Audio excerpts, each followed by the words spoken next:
Hello, I'm Randy Swallow. Welcome to In Your Neighborhood.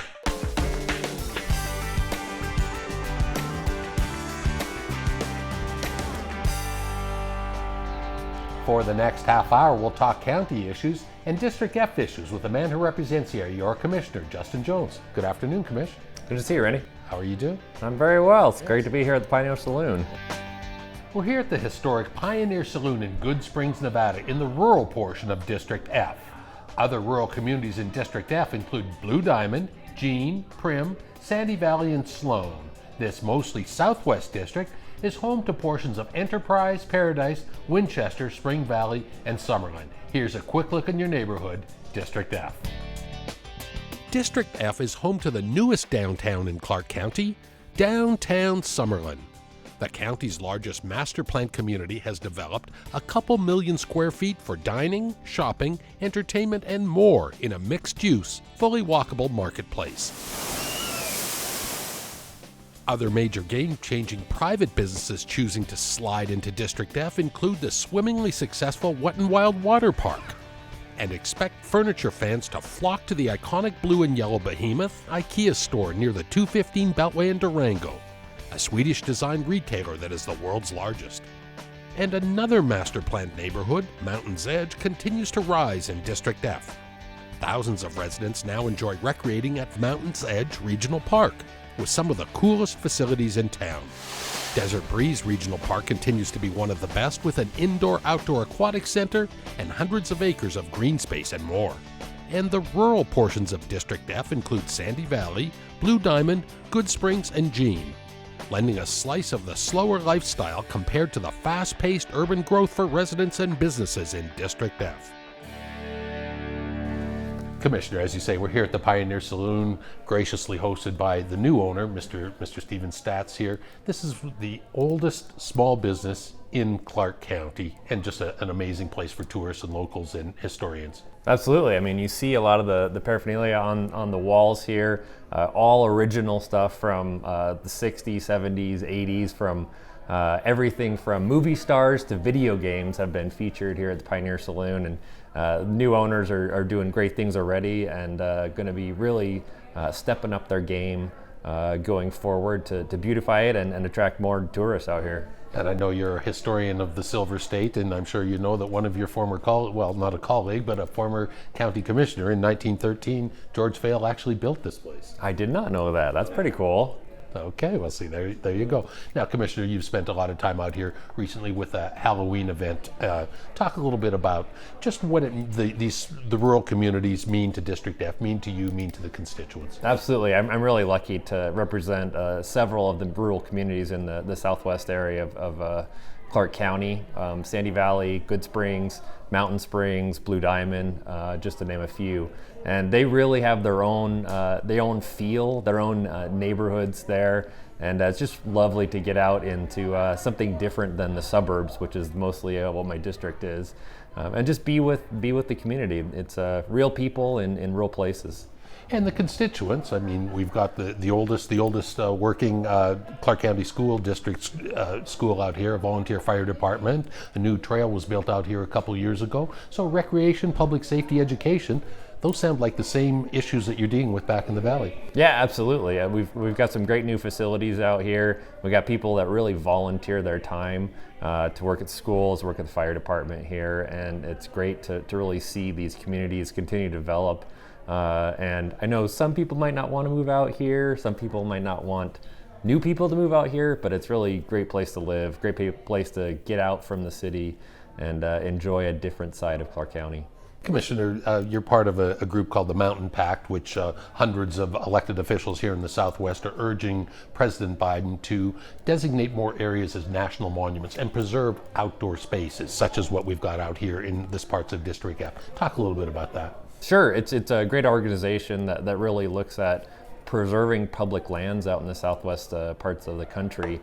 And certainly the latest is really supporting new national monuments. We have several national monuments here in southern Nevada. Gold Butte is one of those that was designated a few years ago in Clark County. And they're really an opportunity to preserve public lands, but also to allow folks to get out there and see some of the beautiful treasures that we have here in southern Nevada. Commissioner, one of your recent tweets, one of my first priorities in the Commission was creating and implementing a plan for making our community more livable and sustainable. You're happy to report that Transform Clark County passed recently here. What is Transform Clark County? How will that affect the citizens? Sure, so Clark County hadn't updated its master plan for more than 30 years. And 30 years ago, you can imagine the town was a little bit smaller. We're now up over 2 million people and just a different feel for Clark County. So we wanted to update that, really talk about the priorities that our current board has looking forward for the next 2 decades and make sure that what we do on a daily basis reflects those values that we have on Clark County. What type of categories, what type of issues are we talking here? Sure, I mean, it ostensibly relates to zoning, but zoning really incorporates everything from conservation, sustainability, transit-oriented development, and so those are really opportunities to change the face of Clark County and move us forward in the next decade. And All in Clark County is another effort being led by Clark County. You've reached out for much citizen input on that. Talk a little bit about All in Clark County. Sure, so shortly after I got elected, really took a look at how we were addressing sustainability and climate action, and we had a lot of work to do, and so we sort of moved around our departments to really form a Department of Environment and Sustainability, concentrate those functions, and then move forward with climate action planning. About to finish up our greenhouse gas emissions study, so we have a baseline as we go forward, and then implement initiatives that will really ensure that Clark County is a full partner in the efforts to reduce greenhouse gas emissions. How are we doing? What initiatives do we need to implement? Sure, so we've also already taken action at the county level to increase the number of chargers, looking at electrical vehicle infrastructure here in Southern Nevada, and sort of take on one of the largest areas that we have for greenhouse gas emissions is buildings. And so we're really looking at how can we be more efficient within our own buildings, but also sort of turning out to the community, making sure that we're all in this together, that's why we call it All In order to address the climate issues that we have in Southern Nevada, from heat to weather extremes to flooding. So what can an average citizen do on a daily basis, Commissioner? Well, certainly with the All-In plan, right now is the opportunity to get involved. You can go to the county website, participate in the surveys. We often have available, you can get involved by joining the meetings that we have to provide input on the All-In plan. And then obviously the things that we do on a daily basis, right? Take public transit, that's an opportunity to reduce those vehicle emissions. Look for opportunities to recycle, look for opportunities to reduce, reuse, recycle like we always talk about. So just a few of the things that we can all do. Obviously, if you can afford an electric vehicle, then that's wonderful. There's some incentives coming out in electric vehicles, solar panels, all those things reduce our carbon footprint. On the drive out here, I'm reminded of the electric highway, which is starting to make its way across Nevada with some outlets just at the Chevron Pass, just off of I-15 right here. Yeah, absolutely. Electrify America was able to put that out here and also in Mesquite. And so I think you're going to see more and more of that across Nevada, across the whole Southwest, so that trepidation that people have about, am I going to be able to make it to the next stop in my electric vehicle, really isn't there anymore, and people can feel safe that if they're running low, that they can get to the next area and charge up. Commissioner, let's talk parks for a minute here. That the Southwest Ridge Park and Trailhead you broke ground there back in August. Talk a little bit about the progress there, what the vision is there, and how that trail is going to interconnect with other trails around the valley. Sure, it's really a unique project out there. It's next door to a school, but it slopes up, so you can really get involved in hiking trails that connect into an existing trail system out there. And optimistically, we're going to connect it in with the Red Rock Legacy Trail, which will run right over there. And so I think you'll see in a couple of years, we're really going to have a truly interconnected park system with a trail system that'll let you get all over the Southwest Valley. Another park that just continues to get better and better is James Regional Park, the largest soccer facility in Nevada, I believe. There's 16 fields now. We've just added 7 more and 47 acres recently. Talk to me about that park, how that's helping local soccer players and soccer players that are coming from across the country. Sure, this is a tournament quality facility, something that is really unique in the state, but also throughout the Southwest. I got to join my colleague Michael Naff to really kick that off, and Governor Sisolak, because he had a lot of influence in getting that park off the ground. So it's really an opportunity, and I know James Regional is going to be adding more facilities over the next couple of years, and is really, truly a gem for the Southwest. And the community has really bought into that. The Adams Heart Foundation has been an amazing partner distributing AEDs there, which obviously are great for everyone's safety. Yeah, absolutely. Adams Heart is a great organization that was founded as a result of a child who died, unfortunately, while playing sports. And so this is really an opportunity to get donations of these AED devices that could be critical if someone has a heart failure, to get them the attention they need until an ambulance or a medical professional can get there. Commissioner, one of our last In Your Neighborhoods, you had us out at Desert Breeze Park, which is obviously one of the finest regional parks in Clark County, but we're still doing some more work there. Bring us up to date on the projects out there. Yeah, really excited about our regional event center that's going to be going in there, hopefully start construction next year. That'll really provide an opportunity for folks to get out and listen to music, jazz, sporting events, and that's just a really exciting project. We don't really have anything like that in the Southwest. And then we have our 4 new fields that are going out there, baseball fields, and one of them is going to be accessible, so for handicapped folks can get out there and enjoy baseball in a way they really don't have an access to here in Southern Nevada. And I noticed there's new LED lights in soccer and some synthetic turf replacement. I know some baseball coaches and some little leagues have been clamoring for that. Absolutely. So we're doing a lot of replacement of our baseball field's turf. We're trying to be environmentally friendly by taking out the grass and putting in synthetic turf. And so we're very optimistic that we're going to get the fields out at Desert Breeze and a couple other areas of town completed before the upcoming Little League season. All right. We must take a quick break. We'll continue In Your Neighborhood here at the beautiful Pioneer Saloon with Commissioner Justin Jones. Stay tuned.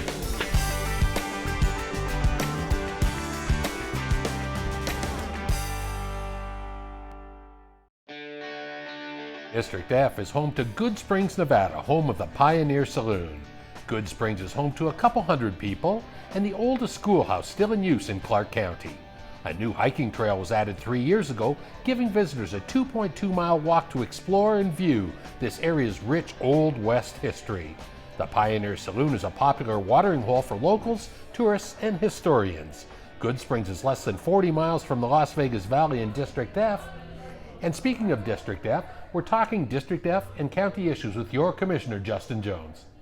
Commissioner, and you're the Vice Chair on the Regional Transportation Commission of Southern Nevada. I know you're relishing your role there, and I've seen you on the bus. You and Commissioner Sager Bloom wrote the Sahara Express recently. You also have taken the RTC Game Day to a Raiders game, and I know about this newest one, the RTC On Demand. You've been a paying customer of that service. Tell me about it. Tell me about your experience. Yeah, so really exciting. My part of the valley in Southwest Valley hasn't had any transit service ever. And so we had about 75,000 people had no access to transit at all. So in August, we expanded the fixed route buses, the one you're used to out in the Southwest Valley and a couple other areas of town. But Southwest Valley is actually a pilot project for the on-demand service. And that's really using these smaller buses that are usually used for handicap accessible pickup and drop off. And we are using those for door-to-door service. And I'll just give you an example. I unfortunately blew a tire on my car. I went to go get my tire replaced, tapped into my on-demand app on my phone. They picked me up at the tire shop, took me to my house. So it's a wonderful service. It's only in the Southwest Valley and over into West Henderson right now. But we're optimistic in the next few years to expand it throughout the valley. So this sounds like something similar to like a Lyft or like a Lyft group thing with more people. Do you expect this pilot project will lead to maybe other parts of the valley, or how do you foresee this? Yeah, absolutely. This is sort of a pilot project for 18 months, but it's been very successful so far. And I think as we worked out the kinks and the app has become more known across the valley, I think it's something that's definitely going to expand. Best part of it, though, is it's $2 for a trip, right? I mean, Uber and Lyft are fantastic. We all use them, but they're a lot more expensive than $2. So there's no surge pricing probably Nope. on the van. Excellent. Commissioner, we've seen a number of traffic improvements in District F and in the southwest part of the valley. I know you've added new traffic lights at Buffalo and Windmill, Fort Apache and Patrick, and I'm sure I'm missing several others. But I know you're also very excited about the Fort Apache widening between Huntington Cove and Warm Springs. Now, someone put a sign up that said, please fix this road. Was it that simple that somebody put a sign up and then you and Public Works got together and decided to fix this road? Well, that was just one individual had been begging for it for years, and it was great to be able to be a part of those efforts, working with Public Works to make sure that we got that widening done. And the exciting thing is it's widening, but it also includes buffered bike lanes. A lot of us bike on Fort Apache, and you always have to sort of grip the handlebars because it's so dangerous with no shoulder, one lane, and you've got cars coming at you. So really excited for the fact that it's all going to be interconnected, bike lanes over there, and it's definitely going to be better for motorists too. And we're getting the best bang for our buck. We're putting storm drain improvements in there while we're doing this same project. Yep. Commissioner, I know, as you mentioned, you are a very ardent cyclist. I believe we are one day away from sadly, the 1-year anniversary from a very tragic bicycle accident where 5 cyclists lost their lives due to an impaired driver. So I know this has been something that's been on your plate to improve bike safety. Talk about some of the efforts that the county is doing to help make cycling safer. Absolutely. I think bike lanes are a big part of that. We've restriped a lot of roads in town. We're working on some additional areas of town to make sure that not just in the suburbs of town, but also in a lot of the older areas, that they have the same access to bike lanes and the type of safety that comes along with that. In addition to that, we've got work on multi-use paths. Like I said, the Red Rock Legacy Trail is going to be fantastic. And also we changed our ordinance so that it's much clearer when a cyclist can use the entire lane. Gotcha. The Southern Nevada Bike Coalition have had several campaigns this past year and will continue to do so. And we've added art, even in downtown, the Let's Get There Together art. Why are we taking these types of approaches, outside approaches like this, to highlight cycling safety? Sure, we're really just trying to get the word out, and the Southern Nevada Bicycle Coalition, their messaging has just been tremendous this past year, not only educating motorists, but educating cyclists. Obviously, we have the same obligation to make sure that we know what the rules are, we know what the laws are, and that we're doing everything to keep us safe and also motorists safe. Commissioner, this has been a banner year. I live downtown and I cycle myself, and plenty of my friends come down, they don't have a bike. Well, the RTC's bike share program has had a record-setting year since the pandemic has taken place. This is a good thing. Absolutely. I think if folks are able to get out there on a bike share, then they're more likely to purchase a bike and more likely to feel safe out there on the roads and take advantage of cycling, take advantage of bike lanes. Commissioner, the pandemic has also added a number of new cyclists and maybe some older folks like us that have just gotten back on the bike again. And I know you're excited about a new bike skills park that is coming to here. What a novel idea. Tell me about it. Sure. So a few years ago, I took my son up to St. George. They have a wonderful facility up there called Snake Hollow. And I came back and talked to our folks at Parks and Recreation and said, hey, can we get one of these? And they were pretty excited, talked to the St. George folks. And so we put in an application with the BLM for some funding, and we got awarded that funding this year. So that'll be on Warm Springs and Fort Apache. It'll really include like a pump track and some other things for, not just for the kids, but also mountain bike skills. And that'll connect in with the new bike lanes going in on Fort Apache. Commissioner, anyone that follows your social media has noticed a new hashtag on there. It's Justin Get the Vax Jones. It's pretty self-explanatory. Talk to me about your position on what needs to be done to get us all vaxxed and healthier, or get our economy moving again further. Sure. I mean, we know that there's a lot of misinformation out there, particularly on social media. And so the county's really stepped up, not only in the vaccine efforts, we've been working on that for all of the past year, but to make sure we get out the messaging about the fact that vaccines are safe and effective. And the only way we could keep our economy on the same path that it is right now is to make sure that we get more people vaccinated and tested where necessary. A recent effort, I believe, you implemented or suggested to your colleagues was talking about COVID misinformation.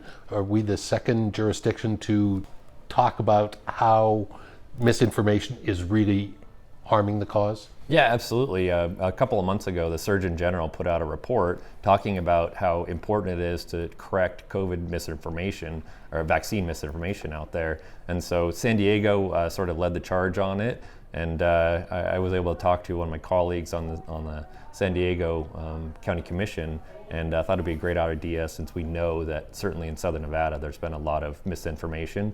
And so we passed that resolution, and we've been taking action in the county with our COVID conversations, like you mentioned, to really get the right information out there.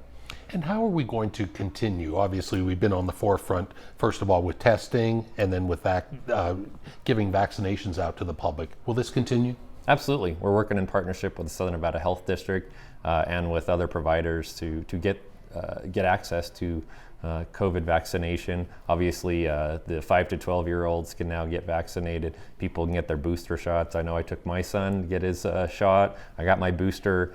Those are the types of things going to keep us safe and healthy here in Southern Nevada and keep things open. Commissioner, affordable housing, I think that was our last In Your Neighborhood, actually, was a very big discussion about that. Obviously, Clark County offers thousands of units to people who rent, but there's a new program where there's a couple hundred homes that will actually be for sale in the affordable housing category. Talk to me about this. Sure. I mean, we've got a lot of affordable housing in Southern Nevada, not nearly enough, but we're moving forward with those types of apartment complexes that we're all familiar with. But we wanted to make sure that we served all of those folks that are facing the challenges of affordable homes. We know that housing prices are off the charts right now, highest as they've ever been, and it's really pricing a lot of people out of the market that weren't priced out previously. So we got a single family affordable housing project going on in my district, just getting started, just working on the plans right now. But that'll be homes that people who wouldn't otherwise have access to a home. Teachers, for example, we underpay our teachers, we all know, that they'll have access to purchase a home, and it'll be subsidized by the land being contributed to the project. How did this come about, and then how will people be able to put their name on a list for this? Sure. So we have worked with the BLM to identify parcels that make sense for affordable housing, and then really our team at the county and comprehensive planning took this project on and pushed it forward, put out some proposals in the community to see who might have interest in bidding to build this project, and really came up with a great partnership with Kavanagh Homes to make that project possible. In terms of how do you get involved, we're still in the process of really nailing down all the details. But I think you'll see early next year the interest list forming. Certainly my office is getting a lot of calls, and so we're keeping that list in my office, and I know my colleagues are also getting calls.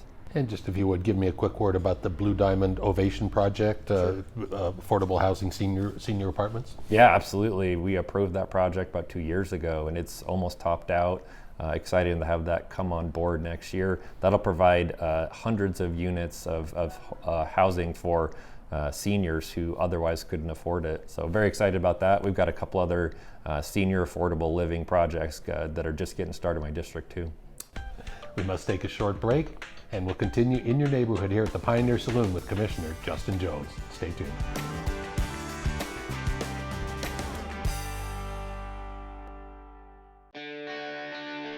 District F is home to the Desert Breeze Regional Park. Desert Breeze is the county's second largest park and is a hotbed of activity for team sports, including soccer, baseball, football, and basketball. One of the best county dog parks is located here, and the Desert Breeze Aquatic Center offers swimming opportunities year-round indoors, and the seasonal outdoor pool is popular with visitors from across the valley. Desert Breeze is located at 8275 Spring Mountain Road in District F, and speaking of District F, we're talking issues with your Commissioner, Justin Jones. Commissioner, federal funding has come our way in a couple different categories, pandemic, helping small business owners, and things like that. Tell me about how the federal government and any funding is going to come to Clark County, what we're going to do with it. Sure. So Clark County was awarded $440 million as a result of the American Recovery Plan Act. And so we really looked at what are the needs in the community And we made an initial determination of how we wanted to spend those funds. And so we're spending approximately 170 million of that on affordable housing, largest investment in affordable housing in the state ever. And we'll be spending a lot of that money on economic development, something we've tried to work on for years and never seemed to have the money to make it happen. So I want to diversify our economy, want to serve the needs of our small business owners that were really hurt during the pandemic. Public transportation? Yeah, absolutely. Very excited. There's been a true investment in public transit through the infrastructure bill, and really opportunities to make some of those infrastructure improvements from I-11, I-15 that we've needed for years. All right. Well, great talking to you as always, Commissioner. Thank you so much for spending some time with us. Thanks, Randy. That wraps up this edition of In Your Neighborhood. Thanks to our good friends here at the Pioneer Saloon in Goodsprings for hosting us, and to Commissioner Justin Jones for taking time to tell us about the area he calls home and represents as your elected official, District F. If you have any questions about this show or ideas for upcoming segments in your neighborhood, call me. I'm at 455-6357 or send off an email to rsw@clarkcountynv.gov. Thanks for tuning in to Clark County Television. On behalf of our production staff, I'm Randy Swallow. We'll see you again next time in your neighborhood.